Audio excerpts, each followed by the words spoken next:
Amen. OK. Donc, la semaine passée, nous avons terminé notre message au travers du message qui s'intitulait La puissance d'une miette, qui s'inspirait de l'histoire de la femme cananéenne dans Matthieu chapitre 15, qui a dit au Seigneur, eh bien, si je peux juste avoir une miette, en d'autres mots, elle a dit au Seigneur, si seulement je peux avoir une miette de ta table, ce sera suffisant. Et le Seigneur, voyant sa foi, eh bien, lui a donné ce que son cœur voulait, c'est-à-dire la guérison de sa fille. Donc, c'est ça. Et on est venu à la conclusion que le message de l'Évangile, s'il n'est que dans la tête, eh bien, ça produit de la tradition. Et que le message dans le cœur, le message de l'Évangile qui est dans notre cœur, produit de la foi. Amen? Car la foi vient de ce que l'on entend, et ce que l'on entend vient de la parole de Christ. Amen? Romains 10, 17. Donc, le message dans la tête de l'Évangile produit la tradition, mais lorsque le message de l'Évangile descend dans le cœur, ça produit la foi. Ceci ne s'explique pas, ça ne se comprend pas, ça se vit et ça donne plus que la vie. Ça ressuscite le chrétien mort dans sa tradition et que tout le monde peut dire Amen. Donc, si on est un chrétien et que nous sommes morts dans la tradition parce que c'est juste dans notre tête, il y a de l'espoir. Le Saint-Esprit veut le descendre dans le cœur et cela nous donne la puissance de la résurrection de Jésus. Amen? Amen? Oui, yes, c'est bon ça. Il faut que vous répondiez. Amen? Yes, yes. Donc, dans les dernières semaines, on est depuis janvier dans l'Évangile de Matthieu. Il y a des trésors et des perles dans l'Évangile de Matthieu. Mais depuis quelques semaines, on a découvert qu'il y a toujours une grande foule qui suit Jésus. Ou bien c'est juste ses disciples qui le suivent. Puis il y a toujours un groupe qui attaque Jésus. Et en général, c'est les pharisiens surtout, et souvent aussi les sadducéens. Mais on a découvert que la foule qui suit Jésus est divisée en général en trois groupes. Il y a la foule, elle est remplie de foi. Elle voit Jésus qui fait des guérisons. Elle ne se pose pas de questions. C'est Jésus-Christ, le fils de David, et ils sont remplis de foi. Ils emmènent les malades. Ils écoutent Jésus. Ils sont même prêts à s'asseoir pour 3 jours à l'entendre. Et puis là, Jésus a multiplié des pains. Donc, on a la foule qui est remplie de foi. Et ensuite, on a aussi les disciples qui, eux, ont répondu à l'appel. Jésus les a appelés directement et ils l'ont suivi, mais sont encore incrédules. Donc, il y a aussi ceux qui prétendent, parce qu'ils prétendent suivre Jésus, mais sont encore incrédules. Et il y a aussi les perdus, les pharisiens, les sadducéens, qui, eux, attaquent Jésus. Et comme j'ai dit la semaine passée, je suis sûr qu'ils n'ont pas mangé un pain que Jésus avait multiplié parce qu'ils auraient cru.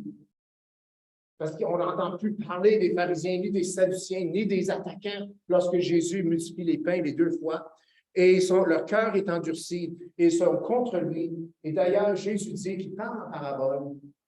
Je le mets dans mes mots, il ne faut pas qu'ils comprennent. Parce que s'ils comprendraient, ils se convertiraient.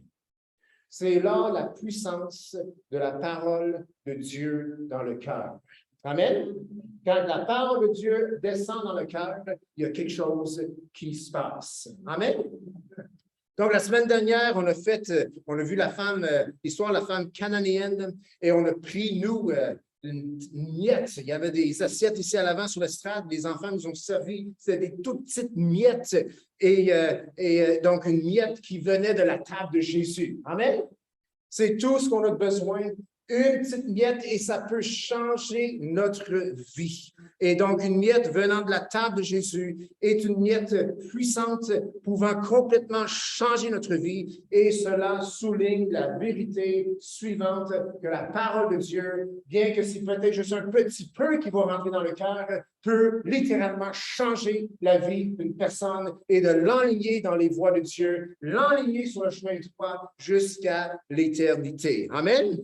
Donc, qu'arrivera-t-il? On a posé la question. J'ai lancé la question. Qu'arriverait-il si chaque membre de notre assemblée, eh bien, si sa foi grandirait progressivement pour les 3 prochains mois, en insérant, en réussissant à faire comme Proverbe 4, 20, 23 dit, d'insérer la parole de Dieu dans son cœur, mon fils, sois attentif à mes paroles, prête l'oreille à mes instructions, à mes discours, qu'il ne s'éloigne pas de tes yeux. Garde-les dans le fond de ton cœur.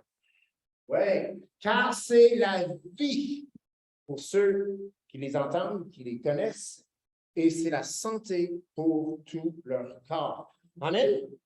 Garde ton cœur plus que toute autre chose, car de lui viennent les sources de la vie.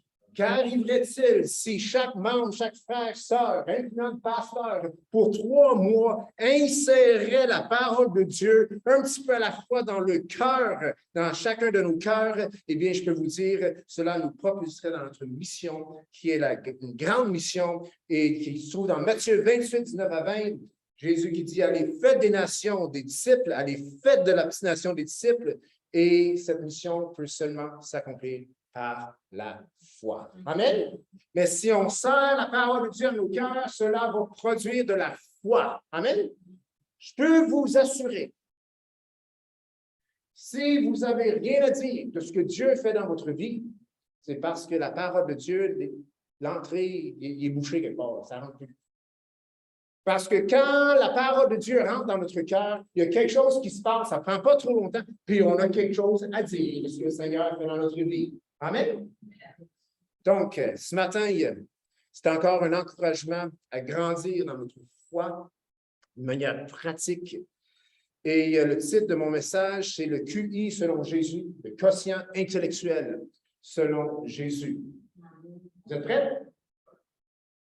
Merci, Norm. C'est ça? Vous êtes prêts? Yes. Donc, cette semaine, on ne parlera pas de miettes, mais plutôt de levain, de pain, de foi et d'intelligence. Donc, on va lire Matthieu 16, versets 1 à 12. Les pharisiens, encore eux autres, et les sadduciens, ça y est, sont à l'attaque encore, abordèrent Jésus, pas pour le flatter, pas pour le glorifier, pas pour le louer, non, pour l'éprouver. Lui demandèrent de leur faire voir un signe venant du ciel.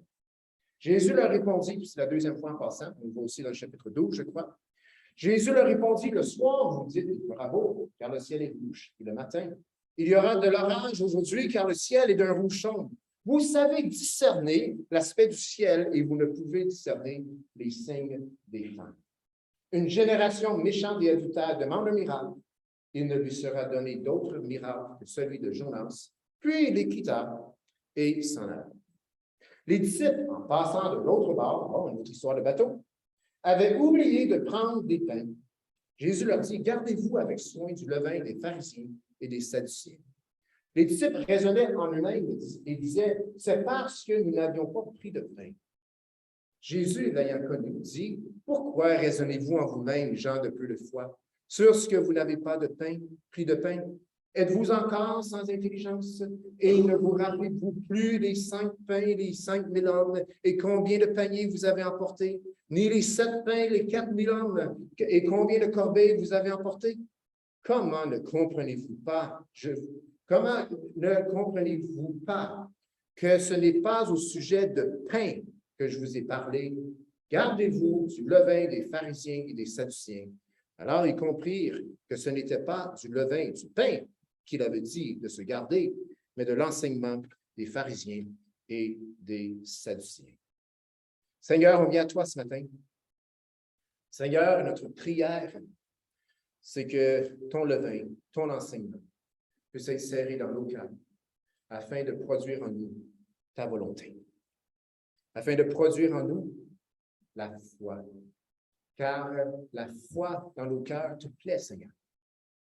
Donc, Seigneur, Saint-Esprit, produis en nous, continue ce matin cette œuvre de faire grandir notre foi en la personne de Jésus et sa parole. Et c'est dans le nom de Jésus qu'on a prié et que tout le monde peut dire Amen.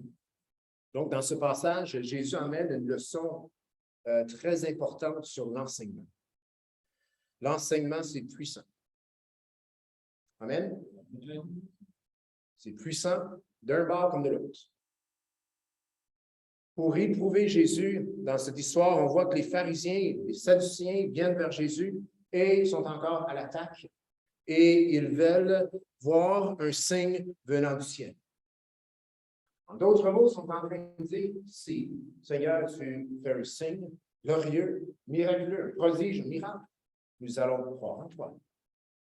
C'est drôle, Jésus venait d'en faire plein. Pour moi, il n'était pas là. Mais ils ont voulu éprouver, tester Jésus. Face à qui il était? Si tu es vraiment le Fils de Dieu, fais-nous un miracle. Fais-nous un signe, un prodige venant du ciel, parce que tu prétends Jésus de venir de nous. Et Jésus leur reproche. Il dit, vous êtes capable de discerner la météo, mais vous n'êtes pas capable de discerner les temps dans lesquels vous vivez. Bref, je répète, il reproche aux pharisiens, vous savez discerner la météo, mais vous ne savez pas discerner les temps que nous vivons. En d'autres mots, vous ne savez pas discerner qui je suis. Donc, il leur reproche non seulement de ne pas discerner les temps dans lesquels ils vivent, il leur reproche d'être, une génération adultère et méchante. Il dit, le seul miracle qu'aura cette génération qui sait discerner la météo, mais qui ne sait pas discerner les temps dans lesquels ils vivent, eh bien, le seul miracle qu'ils auront, c'est celui de Jonas. Donc, c'est quoi le miracle de Jonas? Oui, il y a l'histoire de Jonas et le grand poisson. On appelle ça à l'école du dimanche, une baleine, un grand poisson qui a avalé Jonas. Mais ça a rapport avec Jésus lui-même qui va aller dans le fond de la terre, qui va mourir, c'est-à-dire qu'il va être enseveli et qu'il va ressusciter le troisième jour. C'est le seul miracle que Jésus donne à cette génération adultère et méchante. Donc, Jésus les laisse, les abandonne. C'est des incrédules. Les incrédules, c'est des endurcis, c'est des adultères spirituellement, c'est des méchants. Donc, il les laisse et il s'en va dans la barque avec ses disciples. Et Jésus leur met en garde contre le levain des pharisiens et des sadducéens. Gardez-vous, dit Jésus, avec soin, d'une manière attentionnée du levain des pharisiens et des sadducéens. Et ça fait résonner les disciples. Comment se poser des questions? Pharisiens, sadducéens, levain. Et ils arrivent à la conclusion que, parce qu'ils raisonnent, le passage dit qu'ils raisonnent en eux-mêmes. Ils disent là, on ne peut plus acheter du levain chez les pharisiens pour faire notre pain. Eh bien, les gars, il va falloir trouver une autre manière pour faire du pain. Il va falloir chercher notre levain ailleurs que chez les pharisiens ou les sadducéens. Jésus dit, il ne faut pas prendre le levain des pharisiens et des sadducéens. Donc, eh bien, les boys, c'est fini pour nous. Il va falloir trouver une autre manière d'acheter du pain ou faire du pain. On aurait dû prendre des pains qui étaient au bord. Il y avait 11 paniers qui restaient. On aurait pu au moins en prendre pour nous-mêmes puis prolonger le temps pour ce qu'on va avoir du pain. Les disciples sont dans ce qu'ils voient. Ils sont dans le naturel. Ils ne comprennent pas ce que Jésus a dit. Ils sont dans leur propre raisonnement. Jésus dit le vin, eux autres entendent pain. Ils sont vraiment, on est à table, il faut manger. Puis pour avoir du pain, il faut du levain. Et Jésus leur reproche d'être des hommes sans intelligence et des hommes ayant peu de foi. Au verset 8, Jésus, l'ayant connu, dit, « Pourquoi raisonnez-vous en vous-même, gens de peu de foi, sur ce que vous n'avez pas pris de pain? Êtes-vous encore sans intelligence? » Puis il leur rappelle la multiplication, ou les 2 multiplications des pains. Et Jésus répète, « Gardez-vous avec soin du levain des pharisiens et des sadducéens. » Et là, les disciples comprennent que levain égale enseignement. Le levain, l'enseignement des pharisiens et des sadducéens aurait comme résultat de leur donner un cœur méchant et adultère. C'est ce que ça fait aux pharisiens. Jésus dit, le seul signe qu'aura cette génération adultère et méchante sera le signe de Jonas. Donc, il dit, gardez-vous avec soin du levain des pharisiens et des sadducéens, parce que si vous prenez leur enseignement, votre cœur va finir comme leur cœur, et ce n'est pas la volonté du Père. Donc, le levain des pharisiens, des sadduciens, leur enseignement leur donnerait aux disciples un cœur méchant et adultère, tandis que l'enseignement de Jésus leur donnerait de la foi et de l'intelligence. Pourquoi est-ce que j'arrive à cette conclusion-là? C'est parce que Jésus leur dit, vous êtes encore, vous êtes hommes de peu de foi. Ça fait longtemps que je vous parle. Ça fait longtemps que je vous enseigne. Encore des hommes de peu de foi. Et vous raisonnez en vous-même, vous manquez d'intelligence encore. Eh bien, Jésus, en quelque sorte, disait que l'enseignement est puissant. L'enseignement peut te faire perdre, tout comme l'enseignement peut te sauver, te donner même la foi pour être sauvé. Et que tout le monde peut dire Amen. Nous, on peut, dans notre époque, dans notre temps, nous, à ce matin ici, eh bien, il est facile pour nous de vouloir s'en remettre à des preuves et à des raisonnements humains, croyant que c'est le moyen que nous avons pour avoir une plus grande compréhension des choses, une plus grande compréhension de la vie chrétienne, une plus grande compréhension de la parole de Dieu. Et il est facile pour nous de s'en remettre à des preuves. Notre chair veut ces choses et à des raisonnements humains. Cependant, nous sommes appelés plutôt à discerner les temps dans lesquels nous vivons et d'avoir foi en Jésus. Et que tout le monde peut dire Amen. On est appelé à discerner les temps dans lesquels nous vivons et avoir foi en Jésus. Dans les derniers jours, dans 2 Timothée 4, c'est à l'écran, versets 3 et 4, il viendra un temps où les hommes ne supporteront pas la saine doctrine, mais ayant une démangeaison d'entendre des choses agréables, ils se donneront une foule de docteurs selon leur propre désir, détourneront l'oreille de la vérité et se tourneront vers les fables. 2 Timothée, chapitre 4, dans le contexte, ça parle des choses de la fin, dans les derniers jours.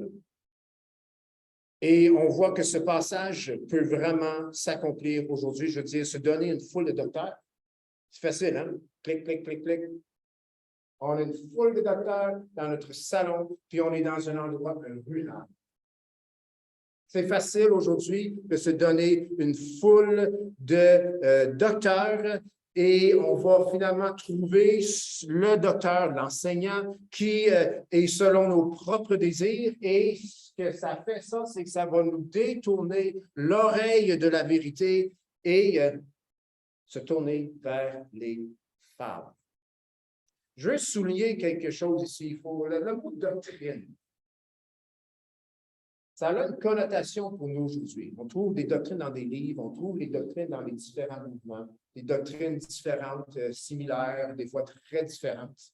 Et même dans le monde qui se dit d'être chrétien, eh bien, ils ont environ 4 ou 5 doctrines pas mal communes, mais il y a toujours des variantes ici et là. Et on confond doctrine à des énoncés, finalement, d'un mouvement ou d'un individu qui définit finalement ce qu'il croit.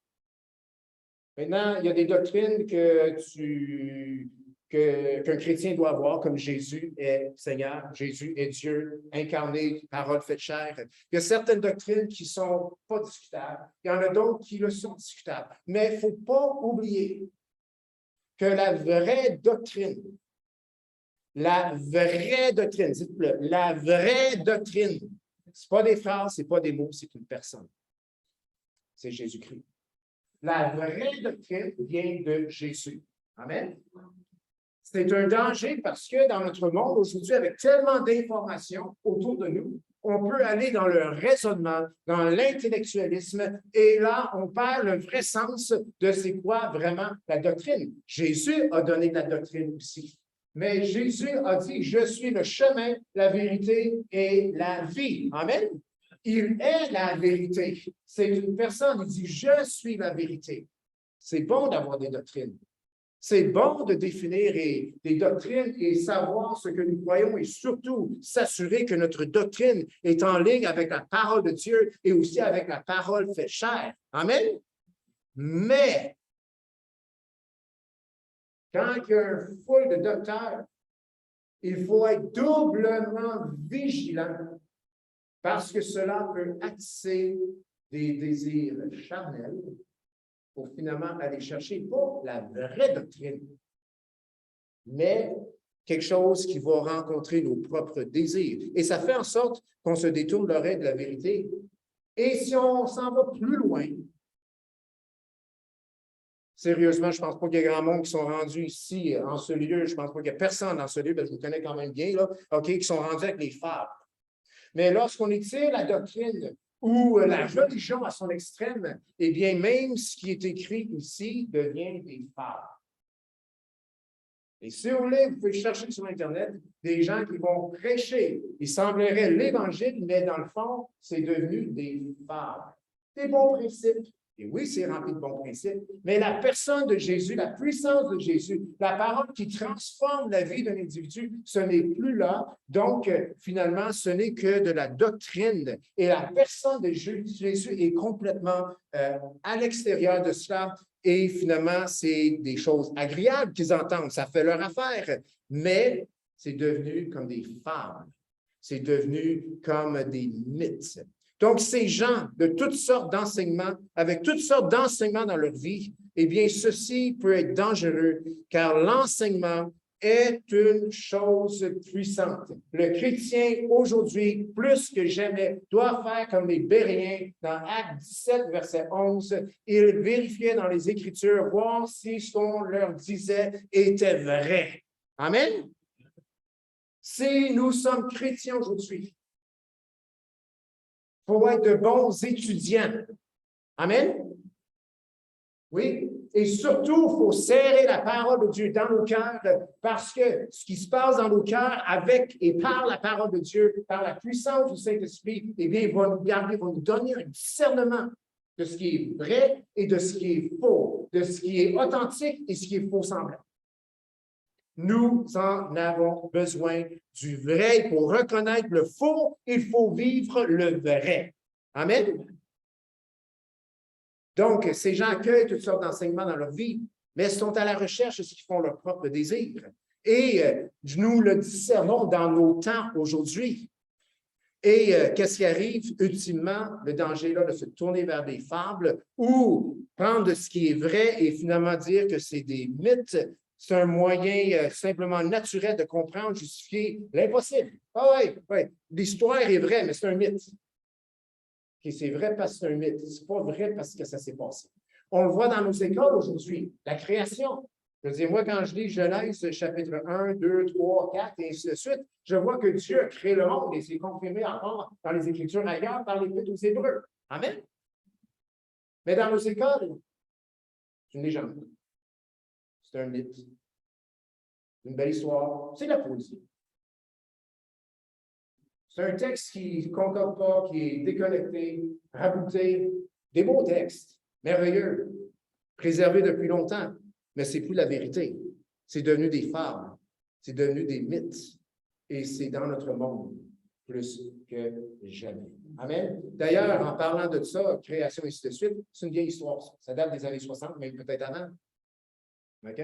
Aujourd'hui, on n'y pense même plus. Il faut y penser. Aujourd'hui, l'agenda est encore plus loin, puis c'est pour là qu'on s'en va ce matin. Mais juste pour dire que l'enseignement nous expose est puissant.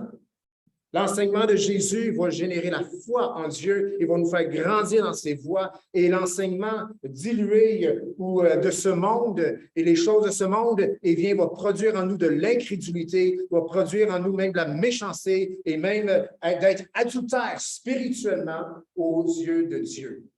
Donc, nous devons discerner le vrai du faux. Et dans les temps derniers, 2 Timothée 3,5, les gens vont avoir l'apparence de la piété, mais vont renier ce qui en fait la force. Ça va arriver, c'est déjà arrivé. Moi, je crois que tout ce qui est dans ce livre est actuel pour nous aujourd'hui. Amen. Je ne comprends pas toujours pourquoi il y a des choses qui sont écrites dans ce livre qui ne semblent pas arriver, mais ce qui est dans ce livre est actuel pour nous aujourd'hui. Amen. Je n'ajuste pas la parole de Dieu selon mon expérience. Je recherche plutôt d'expérimenter, de vivre ce qui est écrit dans la parole de Dieu. Amen. Et cela va à tous les plans. Ce livre a été écrit et est là pour nous, plus que juste pour nous sauver. Mais ce livre est là pour que nous puissions vivre la victoire dans la vie chrétienne. Et même la victoire dans nos pensées, dans nos cœurs, dans nos émotions, et même dans tout notre corps. Amen. Je ne comprends pas toujours pourquoi il y a des choses qui ne semblent pas fonctionner. Mais ce que je sais, c'est que ceci est la vérité. Moi, mon expérience, elle est secondaire. Je suis à la suite de Jésus et non devant. Amen. La croix devant moi, le monde derrière moi. Amen. Il y a un problème lorsque le monde est devant nous et la croix derrière nous. Nous devons discerner le vrai du faux. Pour nous aider, il faut discerner les temps que nous vivons. Pour discerner, il faut l'intelligence que Jésus donne. Ce n'est pas les signes, ce n'est pas les miracles, ce n'est pas les choses merveilleuses qui peuvent se passer parce que Dieu est puissant. Bien que toutes ces choses peuvent se produire et j'y crois aujourd'hui, mais ce n'est pas ces choses qui font en sorte que nous devenons ou que nous recevons l'enseignement ou que nous discernons. Ni les signes, ni les raisonnements vont nous apporter de l'intelligence. Selon Jésus, l'intelligence s'obtient par la foi. Amen. Le QI selon Jésus. Le quotient intellectuel selon Jésus est directement en proportion avec ta foi. Amen. Amen. Avec ma foi. Jésus le dit aux disciples. Homme de peu de foi. Vous manquez d'intelligence. S'il y avait beaucoup de foi, il aurait agi d'une manière beaucoup plus intelligente, selon Jésus. Le raisonnement humain il aurait été moins là. Et il aurait tout simplement écouté Jésus et il aurait compris assez vite qu'il ne faut pas écouter Francis. Il faut écouter Jésus. Amen. Gens de peu de foi, êtes-vous encore sans intelligence? Les pharisiens, les sadduciens, ils ont demandé pour un signe. Jésus leur a donné un prodige du passé, qui était pour eux rien d'autre probablement qu'un fable ou un mythe. Parce que l'histoire de Jonas n'était pas dans leur cœur, mais n'était que dans leur pensée. Ah, une belle histoire, mais c'est du passé. Ils aimaient beaucoup les prophètes, mais Jésus les a reprochés aussi. Vous dites que les prophètes avaient raison, mais vous décorez leur tombeau, affirmant ainsi que vous étiez d'accord avec la façon qu'ils sont morts. Les pharisiens, les sadduciens ont demandé un signe. Jésus leur donne un signe, un prodige du passé, qui pour eux est faible. C'est un fable, ce n'est qu'un mythe. La foi nous fait voir des choses différemment. La foi nous permet d'obtenir ce que les incrédules définissent comme des mythes et des fables. Amen? J'explique. Lorsque la parole de Dieu est agissante dans nos vies et fait des transformations, nous donne des victoires parce qu'on l'a semé dans notre cœur et ça l'a prévu parce qu'on l'a appliqué dans nos vies. Pas un plan ABCD, bien que ces choses-là peuvent être bonnes, mais appliquer la parole de Dieu, comme Proverbe 4 nous dit, comme un médicament, comme un onguent, c'est la santé, dit Proverbe, pour tout leur corps. Salomon compare la parole de Dieu à un médicament. D'ailleurs, si tu retournes dans l'Hébreu, c'est vraiment très clair. C'est comme un médicament, comme un onguent. Je répète l'illustration de la semaine passée ou la semaine d'avant. Quand tu as une prescription du médecin, tu vas en voir à la pharmacie, tu l'achètes. Tu t'en viens chez vous, tu lis la prescription. Une pilule le matin, une pilule le soir, pour 30 jours. Pas compliqué, hein? Mais nous sommes spirituels. On va laisser le petit pot sur la table et on ne le prendra pas. Ça va avoir l'effet pareil. Vrai ou faux? Mais non, c'est faux. Donc, comment on applique le médicament? C'est que, hop, on ouvre le couvercle, on prend un bon verre de jus d'orange, si c'est permis avec les médicaments, on met le médicament dans la bouche et on avale la petite pilule. Puis là, on quitte la table du déjeuner et on s'en va faire nos choses et on se répète, ça va agir, ça va agir, ça va agir, je vais être guéri, je vais être guéri. Non, non, c'est pas ça. On oublie qu'on avait la pilule, puis on s'en va travailler. Et le soir, on suit la prescription, on prend la deuxième pilule et on fait ça pour 30 jours. Et je sais que ce n'est pas toujours le cas, mais ça va mieux après plusieurs jours. Amen? On a appliqué un médicament. Un onguent, on le met sur notre peau, on met sur lorsqu'il y a une blessure ou une plaie à guérir et on n'y pense plus et les choses vont mieux par la suite. On applique donc la parole de Dieu dans nos vies. Nous le lisons, nous le disons. Et comme Jésus dit dans Marc 11, verset, je n'ai plus le verset, là, mais c'est quelque part le verset qui parle de la montagne, hein, puis d'avoir la foi. Si vous demandez tous, Jésus dit, tout ce que vous demandez en priant, croyez que vous l'avez reçu et vous le verrez s'accomplir. Donc, je prends la parole de Dieu, je le sers dans mon cœur et je crois que Dieu veut l'accomplir, qu'il veut l'accomplir dans ma vie et je m'en vais faire mon train-train et c'est surprenant ce qui se peut se passer sans même à ce que nous sachions, c'est parce que la parole de Dieu prend vie en nous et change les choses selon la volonté de Dieu. Amen? La foi fait voir les choses différemment. La foi, la confiance produite par la parole de Dieu nous fait voir les choses de plus en plus comme Dieu les voit. La foi, la confiance qui est produite par le message incrédule de ce monde nous fait voir les choses tout autrement que comment Dieu les voit et c'est à notre perte. La foi nous fait voir les choses comme Dieu le veut. La foi nous permet d'obtenir ce que les incrédules définissent comme des mythes et des fables. Jésus n'est pas ressuscité. Ah, ça, ils disent qu'il n'est pas ressuscité. Votre histoire, c'est un mythe, c'est une fable. Mais nous savons que c'est vrai. Pourquoi est-ce que nous savons que c'est vrai? Eh bien, c'est comme, je crois, Billy Graham a dit, eh bien, je sais que Jésus est ressuscité des morts parce qu'il est vivant dans mon cœur. Amen? Mais si c'est un fait dans ma tête et non dans mon cœur, je vais vivre dans le doute. Et le doute, c'est l'opposé de la foi. Mais si c'est dans mon cœur, je vais avoir l'opportunité de vivre la puissance de la résurrection de Jésus en moi. Amen. Et croyez-moi, la puissance de la résurrection qui est agissante en nous, la puissance de la résurrection de Jésus, eh bien, ça nous fait parler. Amen. Et c'est des belles choses qui sortent de notre bouche. Jésus est ressuscité. Oui, Jésus est ressuscité. Puis la convoitise, elle est morte. Amen?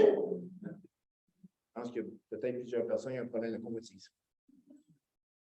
Jésus est venu. J'ai appliqué la parole de Dieu au sujet de la convoitise et c'est mort et je peux déclarer que finalement, j'ai passé une journée à garder mes yeux où ce que je devais les garder. Amen?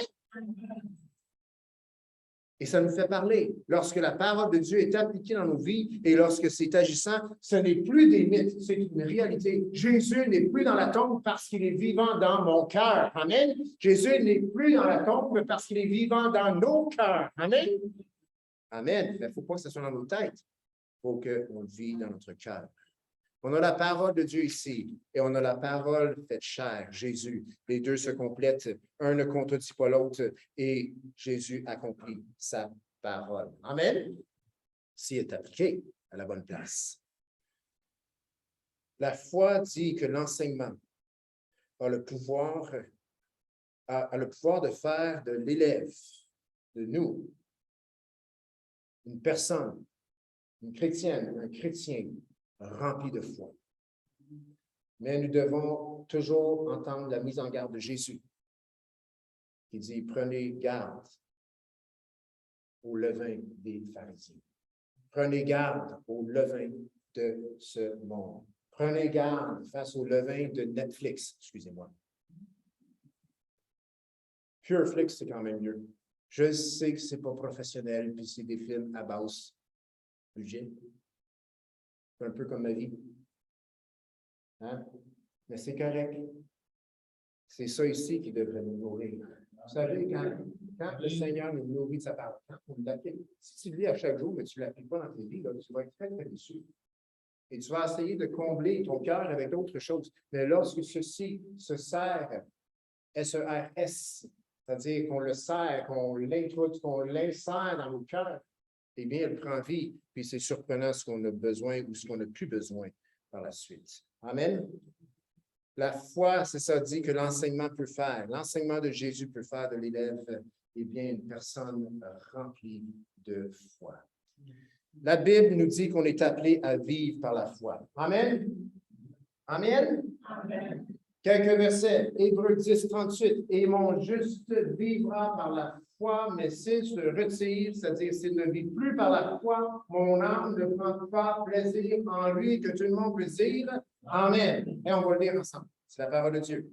Et mon juste vivra par la foi, mais s'il se retire, mon âme ne prend pas plaisir en lui. 2 Corinthiens 5, 7. Ils ont l'ensemble. Car nous marchons par la foi et non par la vue. Amen. Romains 1, 7. Hey, le juste vivra par la foi. Encore. Le juste vivra par la foi. Et la foi, d'où vient-elle? Ultimement, elle vient de Dieu. Mais la foi vient de ce que l'on entend, et ce que l'on entend, tu la vois dans Romains 10, 17, c'est la parole de Christ. Amen. Cela sous-entend que si on entend d'autres paroles, si on sait d'autres paroles dans nos cœurs, ça va produire une fausse foi.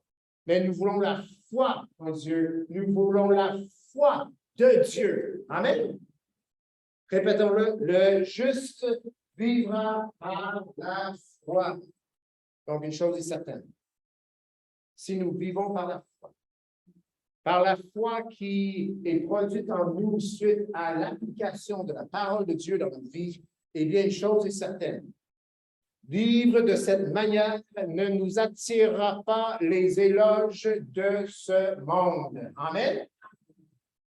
Ceux qui vivent par la foi en Jésus, ceux qui vivent de cette manière seront déclarés par ce monde comme des incompétents. Amen.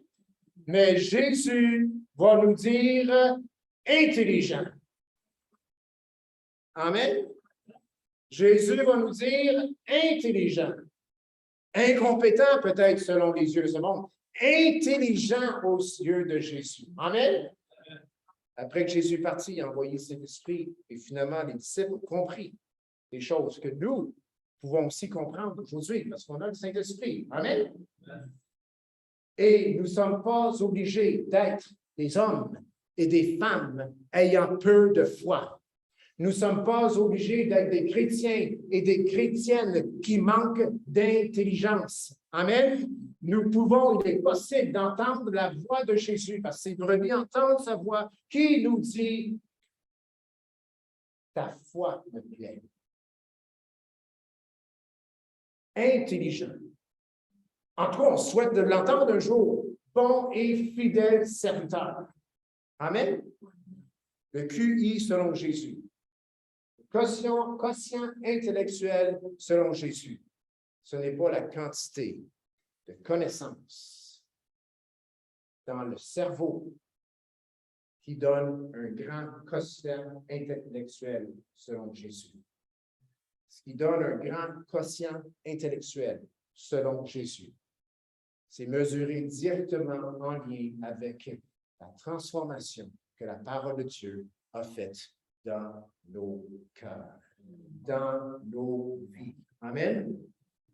Celui qui voit la parole de Dieu, voit le Seigneur agissant dans son cœur, eh bien, voit les choses tout autrement.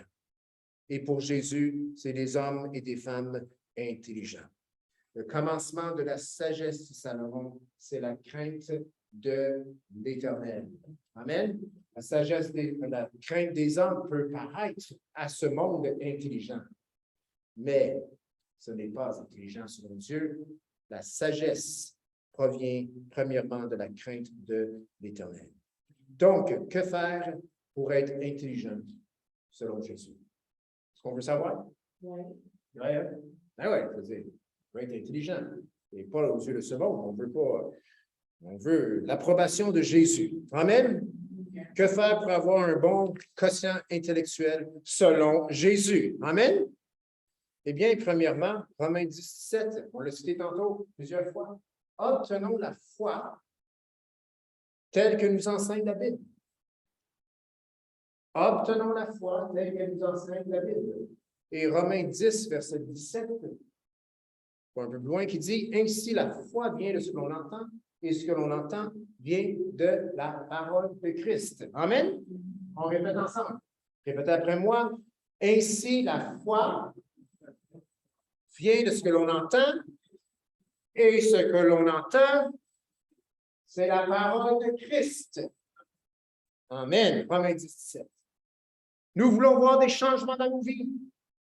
Nous voulons parler sans s'efforcer des choses de Dieu, mais que ça sorte naturellement. Appliquons la parole de Dieu dans nos vies.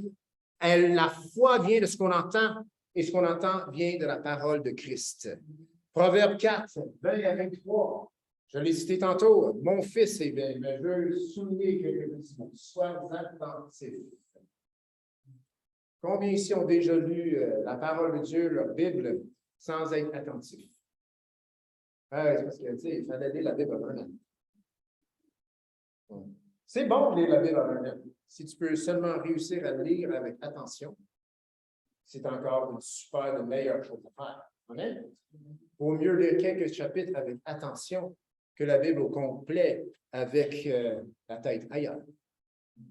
Je peux vous assurer que si la tête est ailleurs, il n'y a rien qui est semé dans le cœur. Sois attentif. Prête l'oreille. Vous comprenez? Donc, mais là, en communion avec Jésus, il est en train de lire sa parole avec attention. Prête l'oreille. C'est-à-dire, on lui donne du temps. Avec attention, rapidement. Non. Prête l'oreille. C'est correct si tu finis pas cher. Amen. C'est correct. Ce qui est important, c'est quelque chose qui est semé dans le cœur. Amen. Être attentif. Prêter l'oreille. Tu ne s'éloignes pas de tes yeux. Tes yeux se dressent là. Vous voyez mes yeux dans la lunette? Qu'elle ne s'éloigne pas de tes yeux. Salomon, il n'est pas fou, il était d'ailleurs l'homme le plus sage. Il savait que pour que ça rentre dans le cœur, il ne faut pas que ça s'éloigne de nos yeux. En tout cas, pour un certain temps. Parce que quand c'est dans le cœur, on peut aller à d'autres choses. Amen? Mais lorsque je suis attentif, lorsque je prête l'oreille à ses paroles, à ses discours, puis on sous-entend ici que c'est la Bible, la parole de Dieu, et lorsqu'il ne s'éloigne pas de mes yeux, c'est-à-dire que je le relis souvent, je le répète, parce que le Saint-Esprit m'a donné celle-là, ça m'a parlé, et puis il y a quelque chose qu'il va faire dans ma vie pour me transformer avec cette parole qui vient de la parole de Dieu, et puis on l'apprend, et parce qu'elle ne s'éloigne pas de nos yeux, et elle s'en va dans le fond de notre cœur. Amen. La parole de Dieu dans le fond de notre cœur peut produire la vie. Parce que quand il est dans le fond du cœur, on l'a trouvé. Il va affecter tous les aspects de notre vie. Et c'est vraiment glorieux. Amen. Je vous dis, c'est vraiment glorieux. Amen. Attentif, prêtez l'oreille, ça ne s'éloigne pas de nos yeux. Une petite carte, peut-être sur notre téléphone, des notebooks, je ne sais pas trop quoi. Là. Ding, ding, ding, ding. L'heure du break, on peut le regarder encore. On y prête attention. On est attentif. Ce n'est pas de nos yeux, on y prête l'oreille. On retourne à notre travail.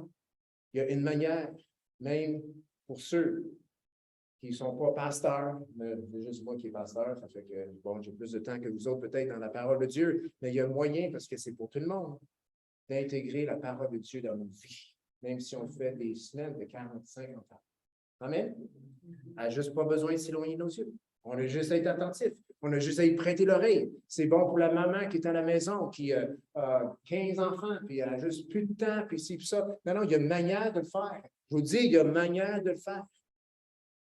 parce que Dieu ne demande pas rien qu'on ne peut pas faire. Amen. Donc, première des choses, comment, donc pour répondre à la question de comment, que faire pour être intelligent selon Jésus ou que faire pour avoir un bon quotient intellectuel selon Jésus? Bien, premièrement, obtenons la foi à la manière dont nous enseigne la Bible. Deuxièmement, la prière. Demande au Saint-Esprit, demande au Seigneur, demande à Jésus de t'enseigner cette semaine, de nous enseigner. Il va le faire. C'est très bien écrit dans le Nouveau Testament. Donc, on demande à Dieu d'être enseigné par son Saint-Esprit. Et puis, on obtient la foi à la manière dont nous enseigne la parole de Dieu. Donc, on prend la parole de Dieu et on s'arrête sur quelque chose qui s'adresse à nous. Vous avez déjà vécu ça? Vous êtes en train de lire, vous vivez des choses et il y a quelque chose dans votre lecture qui s'est adressé à vous. Il y a quelque chose dans ton temps de prière qui t'a emmené quelque part et confirmé par les Écritures. Et tu prends donc ce passage et le problème, c'est qu'on l'a lu, ça nous a interpellés, mais on était attentif pour un peu, on n'y a pas prêté l'oreille, puis ça s'est éloigné de nos yeux. Non, le Saint-Esprit est en train de dire, laisse pas ça s'éloigner de tes yeux. Il y a un trésor là pour toi. Et si c'est serré dans ton cœur, tu vas être témoin de ce que Dieu va faire. Amen. Donc, lis la parole de Dieu. Arrête-toi sur ce qui te parle. Sois attentif. Prédis ton oreille. Va chercher pour comprendre chaque mot qui est dans ce passage. S'il faut, va dans une concordance, va dans un dictionnaire biblique. Je ne sais pas. Il y a des outils en masse. Il y en a en masse. Il y a sûrement du monde autour de toi qui peut t'aider. Et dis ton oreille. Garde cette parole proche de tes yeux, serre-le dans ton cœur. Puis pendant cette semaine, lorsque ce que je vous propose ici, c'est-à-dire demander d'être enseigné par le Saint-Esprit et lire sa parole, s'arrêter sur ce qui nous interpelle, prêter l'oreille, le comprendre, le serrer dans nos cœurs, ne pas laisser s'éloigner de nos yeux, est l'image suivante de ta pensée. Ton cœur, vos cœurs, Jésus a emmené cette parabole-là. Ils sont un peu comme une miche de pain. On parle de levain ce matin. Donc, on parle de pain. Donc, notre cœur est un petit peu comme une miche de pain. Le levain, c'est l'enseignement de Jésus. Si l'enseignement de Jésus est intégré dans ta miche de pain, dans ton cœur, eh bien, le Saint-Esprit va le travailler. Il va, je ne sais pas c'est quoi le mot, là, il va le masser ou le pétrir. Je ne suis pas boulanger, je vais vous informer tantôt, mais il va travailler et ce levain va être dans cette miche qui est ton cœur. Et je ne sais pas si vous saviez, mais moi, je sais que le levain fait lever la pâte assez vite. Ce n'est pas dans 24 heures. C'est même question de minutes. Peut-être 1 heure. Et là, ça commence, ça a un effet. Et Jésus, dans la parabole du levain, il dit que ça atteint toute la pâte, tout le cœur de l'individu. Donc, lorsque tu t'arrêtes sur ce passage, et le Saint-Esprit te l'a donné pour toi, aie l'image pour que tu puisses saisir ce que le Saint-Esprit veut faire. Il veut insérer cet enseignement, cette parole dans ton cœur, comme une miche de pain, et cette parole, c'est comme le levain, et ça va affecter toute la pâte pour la gloire de Dieu. Amen? Je peux vous assurer. Amen? Il faut le vivre. Parce que quand on le vit, je vous dis, vous allez sauter de joie, on va danser de joie. Quand l'enseignement de Jésus est inséré dans la pâte, dans mon cœur, dans notre cœur, il y a une solution qui va arriver. Il y a une délivrance qui va se produire. Il y a quelque chose qui va se passer. Et tu n'aurais jamais pu découvrir cette solution avec ta propre intellect, ton propre intellect. Jamais. Mais là, tu as vécu quelque chose qui est merveilleux, qui est selon la volonté de Jésus, qui est selon sa parole, et tu vas pouvoir, tu vas en témoigner. Amen? Amen? et ta foi va grandir. Et là, la prochaine chose, c'est comme, oh, c'est quoi la prochaine chose, Seigneur, dans ma vie? C'est quoi la prochaine chose? Je veux dire, les résultats étaient tellement merveilleux. Je veux dire, j'ai cheminé dans une semaine plus que j'ai cheminé dans 10 ans. Ça fait que c'est quoi la prochaine? Et là, parce que notre foi, il a grandi. Et cette foi est venue de la parole de Dieu. Notre foi grandit. Et selon Jésus, notre intelligence, selon lui, s'est accrue. Amen? Le QI selon Jésus. Ouais, Jésus veut faire de nous des enfants de Dieu intelligents. Mais cela vient dans la parole de Dieu, à son effet dans nos cœurs. Amen? Terminant, l'enseignement de ce monde nous rend incrédules, même méchants et à l'extrême adultère. Mais l'enseignement de Jésus crée en nous la foi qui nous permet d'obtenir tout ce qu'il désire pour nous. Hébreux 6 nous dit, or sans la foi, il est impossible de lui être agréable. Car il faut que celui qui s'approche de Dieu croit que Dieu existe et qu'il est le rémunérateur de ceux qui le cherchent.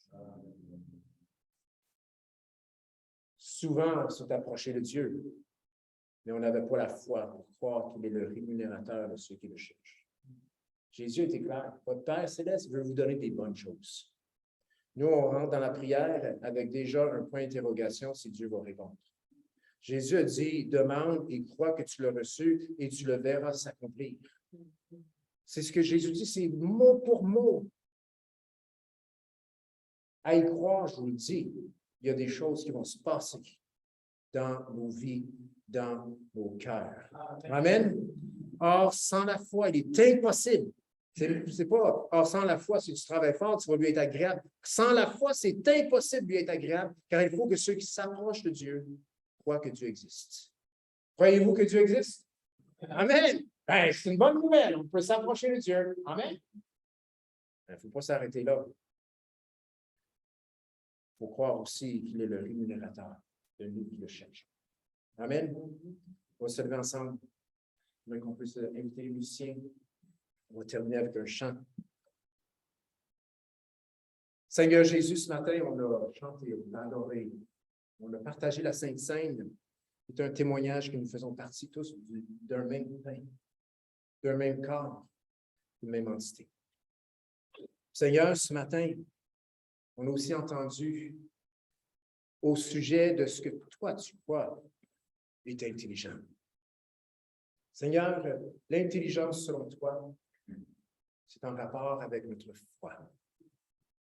La foi en toi, Jésus, la foi qui est née à cause de l'action de ta parole, car la foi vient de ce que l'on entend et ce que l'on entend. Donc, Seigneur, cette semaine, nous voulons entendre ta parole et cela dépend de nous, que nous puissions, Seigneur, avoir l'oreille attentive, qu'on puisse, Seigneur, être attentif et se tourner l'oreille vers ton enseignement, vers ta parole et le serrer dans nos cœurs.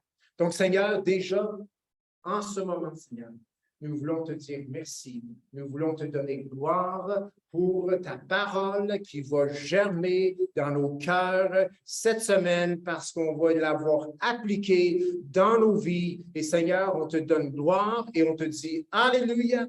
Gloire à Dieu parce que ces paroles, Seigneur, ta parole va nous changer, nous transformer et faire en sorte que nous puissions, Seigneur, marcher par la foi et que tout le monde puisse crier Alléluia.